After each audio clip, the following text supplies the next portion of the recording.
ನಮ್ಮ ಜೀವನ ಏನಿದೆ ಅದಕ್ಕೆ ಇವತ್ತು ಅಂತಾರಾಷ್ಟ್ರೀಯ ಚಲನಚಿತ್ರೋತ್ಸವ ಯಾಕೆ ಮಾಡ್ತಿದ್ದೀವಿ ಅಂತಂದರೆ ಬೇರೆ ದೇಶಗಳ ಜನಜೀವನ ಅರ್ಥ ಆಗಬೇಕು, ಅಲ್ಲಿ ಪಾಲಿಟಿಕ್ಸ್ ಅರ್ಥ ಆಗಬೇಕು, ಅಲ್ಲಿ ಸಮಾಜ ಅರ್ಥ ಆಗಬೇಕು, ಅಲ್ಲಿರ್ತಕ್ಕಂಥ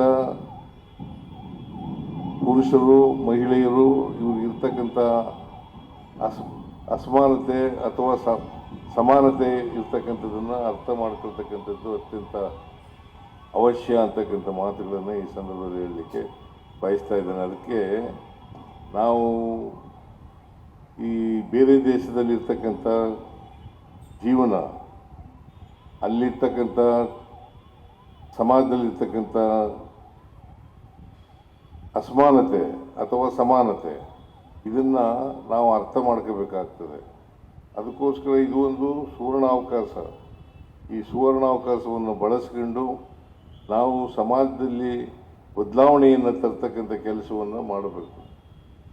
ಸಮಾಜದಲ್ಲಿ ಬದಲಾವಣೆ ಆಗದೆ ಹೋದರೆ ಸಿನಿಮಾಗಳು ಬರೀ ಮನೋರಂಜನೆಗಾಗಿ ಇರ್ತಕ್ಕಂಥ ವಸ್ತುಗಳಾಗ್ತವೆ ಅಂತಕ್ಕಂಥ ಮಾತುಗಳನ್ನು ಹೇಳಲಿಕ್ಕೆ ಬಯಸ್ತಾ ಇದ್ದೇನೆ.